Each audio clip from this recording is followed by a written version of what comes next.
నమస్తే, welcome to prime 9. Come to the point. ఈరోజు మన కమ్ టు ద పాయింట్ కార్యక్రమంలో మనం మాట్లాడుకునే పాయింట్ ఏంటో తెలుసా? జాతీయ నాయకన్ పవన్ సార్. ఇంతకీ ఆ మాట ఎవరన్నారు అనుకుంటున్నారు? పూర్తి డీటెయిల్స్ చెప్తా. ఇంతకీ జాతీయ నాయకన్ పవన్ సార్ అనగానే మరి పవన్ కళ్యాణ్ గారు కూడా ఊరుకుంటారా? ఊరుకోరు కదా. ఆయన కూడా అదే స్థాయిలో రిప్లై ఇచ్చారు. ఏ విధంగా అనుకుంటున్నారా? చెప్తా. ఆల్రెడీ మీరు తమ్ములో చూశారు కదా, అదే ఎన్నై మరం దుట్టింగిళ ఇరుడా నాన్ వరెన్. ఇంతకు దీని అర్థం ఏంటనే కదా మొత్తం చెప్తా, క్లియర్గా చెప్తా. అదేమిటి అంటే, జాతీయ స్థాయిలో పవన్ కళ్యాణ్ ఉన్నారా అంటే ఎస్, ఖచ్చితంగా ఉన్నారు అనేది ఈరోజు ఈ వర్డ్స్ ద్వారా మనం కమ్ టు ద పాయింట్ కార్యక్రమంలో మనం చెప్పుకోబోతున్నాం. అయితే ఈ వీడియో చివరి వరకు చూడండి. మీ అభిప్రాయాన్ని అయితే తప్పకుండా కామెంట్ రూపంలో నాకు తెలియచేయండి. ఎందుకంటే మీ కామెంట్ చాలా చాలా ఇంపార్టెంట్. ఎందుకంటే మీరిచ్చే కామెంట్సే నాకు బూస్ట్ అనమాట. సో ఆ కామెంట్స్ ఆధారంగా నేను చేస్తున్న పాయింట్ రైట్ ఆర్ రాంగ్ అనేది నేను బేరీజు వేసుకొని మంచి మంచి పాయింట్స్, ఎవరు చెప్పని పాయింట్స్, ముఖ్యంగా పవన్ కళ్యాణ్ గారి గురించి మాత్రమే. ఎందుకంటే పని చేస్తున్నారు కాబట్టి, పని చేస్తున్న వ్యక్తి గురించి 10 సార్లు చెప్పుకోవాల్సిన అవసరం ఉంది. కాబట్టి ఈరోజు మన కమ్ టు ద పాయింట్ కార్యక్రమంలో జాతీయ స్థాయిలో అసలు ఆ మాట ఎవరన్నారు, దానికి రిప్లై పవన్ కళ్యాణ్ గారు ఏ విధంగా ఇచ్చారు అనేది ఖచ్చితంగా మనం మాట్లాడుకోవాలి. అదేమిటి అంటే ఇక పాయింట్ లోకి వెళ్ళిపోదాం. జాతీయ నాయకన్ పవన్ సార్ ఇది ఎవరు అన్నారు అంటే సాక్షాత్తు బీజేపీ పెద్ద అయినటువంటి ప్రధానమంత్రి నరేంద్ర మోదీ గారు అన్నారు. ఎందుకు అన్నారు అంటే, మహారాష్ట్ర ఎన్నికల్లో 11 నియోజకవర్గాల్లో పవన్ కళ్యాణ్ గారు ప్రచారం చేస్తే దాదాపు 1-2 తప్ప ఒక 9 వరకు కూడా ఏ నియోజకవర్గాల్లో పవన్ కళ్యాణ్ గారు ప్రచారం చేశారో ఆయన వాగ్దాటితో, ఆయన గోల్డెన్ లెగ్ అడుగు పెట్టి మరి బీజేపీకి బాగా కలిసి వచ్చిన గోల్డెన్ లెగ్గా భావిస్తున్నారు. ఎందుకంటే 11 నియోజకవర్గాల్లో అడుగు పెట్టి ప్రచారం చేస్తే 9 నుంచి 10 వరకు అయితే 1-2 మినహా అన్నిట్లో విజయం సాధించారు అన్ని నియోజకవర్గాల్లో. అంటే మరి గోల్డెన్ లెగ్గే అంటారు కదా. మరి అంత గోల్డెన్ లెగ్ని వాళ్ళు వదిలేస్తారా అంటే అర్రే అస్సలు వదలరు. ఎందుకు అంటే ఎక్కడ వాడబోతున్నారు ఈ అస్త్రాన్ని మళ్ళీ అంటే, ఈ పవన్ అనే అస్త్రాన్ని మళ్ళీ ఎక్కడ వాడాలి అంటే, ఎప్పుడైతే తమిళనాడులో ఎన్నికలు రాబోతున్నాయి అన్న మాట బయటకు వచ్చిందో అప్పటి నుంచి ఒకటే టాక్. తమిళనాడులో కూడా ప్రచారానికి బీజేపీ పవన్ కళ్యాణ్ ని వాడుతుందా అంటే ఎస్, వాడే తీరుతుంది. ఎందుకంటే గోల్డెన్ లెగ్ అన్నాం కదా. మరి వదిలేస్తారా? 11 నియోజకవర్గాల్లో 9 నియోజకవర్గాలు గెలుపు అంటే అలాంటి వ్యక్తిని ఎలా వదిలేస్తారు? వదలరు. కాబట్టి ఇక తమిళనాడులో ప్రవేశపెట్టాల్సిందే ఆయన్ని అన్నట్టుగా ప్రధానమంత్రి నరేంద్ర మోదీ గారు మిగతా వాళ్ళతో కబురు పంపారట. ఏమని? పవన్ కళ్యాణ్ గారు మీరు ఖచ్చితంగా తమిళనాడులో ప్రచారంలో పాల్గొనాలి బీజేపీ తరపున అని. మరి పవన్ కళ్యాణ్ గారు ఊరుకుంటారా?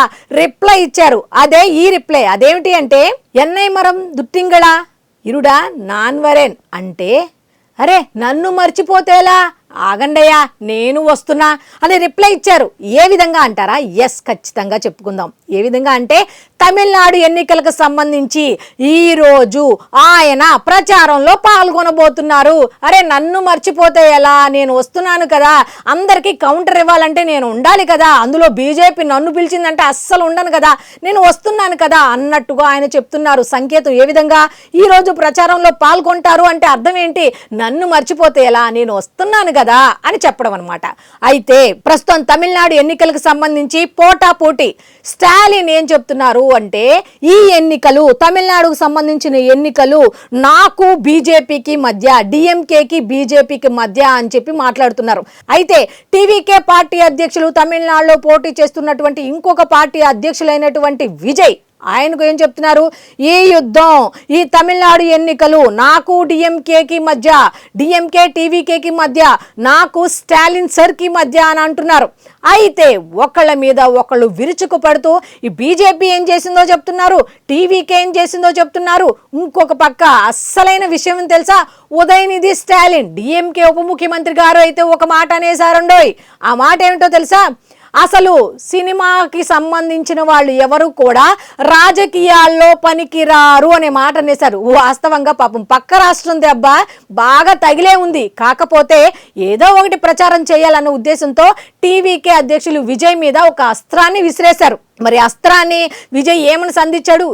మీకు ఒక విషయం తెలుసా, ఎన్నికలప్పుడు మీరు ప్రజల్లోకి వెళ్తారు, మేము సినిమాలు చేస్తూ కంటిన్యూగా ప్రజల దగ్గరే ఉంటాం, ప్రజల కోసమే పని చేస్తాం అన్నట్టుగా కౌంటర్ ఇచ్చారు. మరి ఇటువంటి సందర్భంలో బీజేపీకి పక్కన పెట్టేసేయండి, మీకు మాకు మధ్యలో యుద్ధం అంటూ టీవీకే విజయ్ అంటుంటే, అసలు బీజేపీకి నాకు మధ్య యుద్ధం, డిఎంకేకి మధ్య యుద్ధం, అసలు నువ్వే పక్కకి వెళ్ళిపో అంటూ ఒక పక్క స్టాలిన్ అంటున్నారు. మొత్తానికి ఒక ట్రయాంగిల్ స్టోరీ లాగా బీజేపీకి, అలాగే టీవీకే విజయ్కి, అలాగే డిఎంకే స్టాలిన్ కి మధ్య యుద్ధం జరుగుతుంటే మధ్యలో ఒక సునామీ వస్తోంది. ఏమిటి అంటే బీజేపీ తరపున ప్రచారంలోకి ఈ సునామీని దింపుతున్నారు.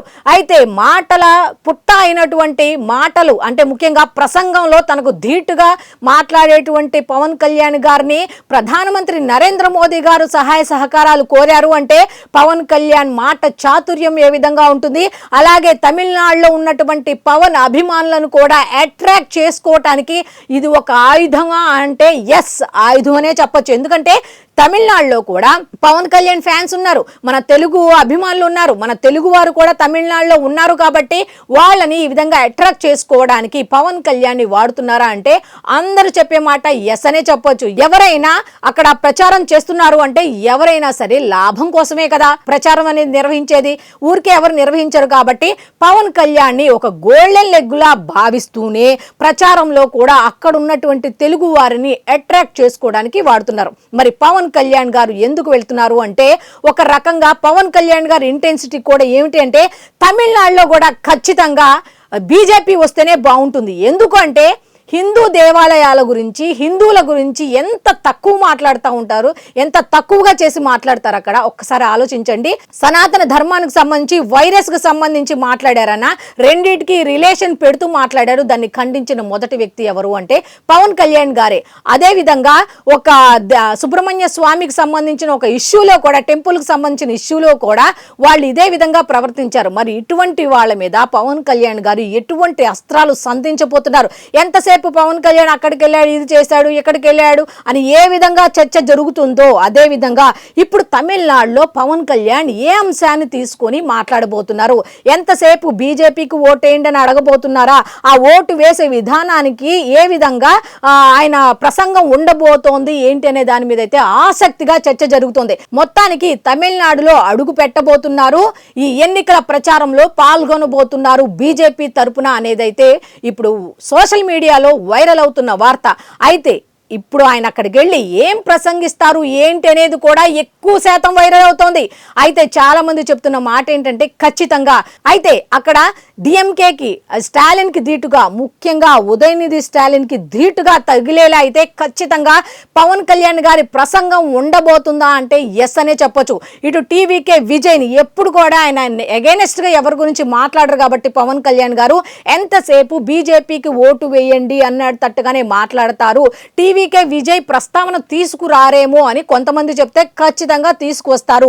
ఎందుకంటే విజయ్ చాలా వరకు కూడా నీళ్ల బాటిల్ ప్రజల దగ్గర నుంచి అందుకోవడం దగ్గర నుంచి, ఆ కొబ్బరి బోండా నీళ్లు తాగడం దగ్గర నుంచి, ఒక సెక్యూరిటీకి వాటర్ ఇవ్వడం దగ్గర నుంచి, ఆ ప్రజలందరికీ కూడా ఆయన ఆ దండాలు దస్కాలు పెట్టడం దగ్గర నుంచి మొత్తం కూడా పవన్ కళ్యాణ్నే ఫాలో అవుతున్నాడా అంటే ఎస్ అనే చెప్తున్నారు చాలా మంది. ఎందుకంటే సోషల్ మీడియాలో ఇప్పుడు కంపారిజన్ చేస్తున్నారు పవన్ విజయ్ అన్నట్టుగా. సో ఇవన్నీ ఓవరాల్ గా చూసుకుంటే అసలు మొత్తానికి ఎవరికి ఏ విధంగా కౌంటర్ ఇవ్వబోతున్నారు అనే దాని మీద సేమ్ ఇదే వార్త. ఏ విధంగా తమిళనాడులో అయితే ఆయన పర్యటించబోతున్నారు అనే వార్త ఏ విధంగా సోషల్ మీడియాలో చక్కర్ల కొడుతుందో, ఏం ప్రసంగించబోతున్నారు అనే దాని మీద కూడా ఆసక్తి అయితే నెలకొంది. అయితే మనం కూడా ఖచ్చితంగా ఆయన ఏం మాట్లాడతారు ఏంటి అనే దానికోసం వెయిట్ చేద్దాం.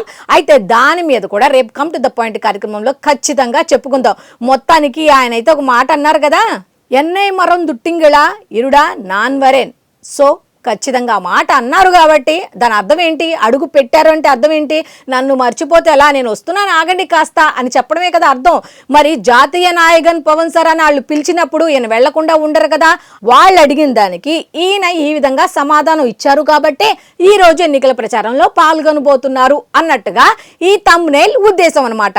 సో చూశారు కదా, ఇది ఈనాటి కమ్ టు ద పాయింట్ కార్యక్రమం. మళ్ళీ రేపటి కమ్ టు ద పాయింట్ కార్యక్రమంలో కలుసుకుందాం. అంతవరకు సెలవు, నమస్కారం.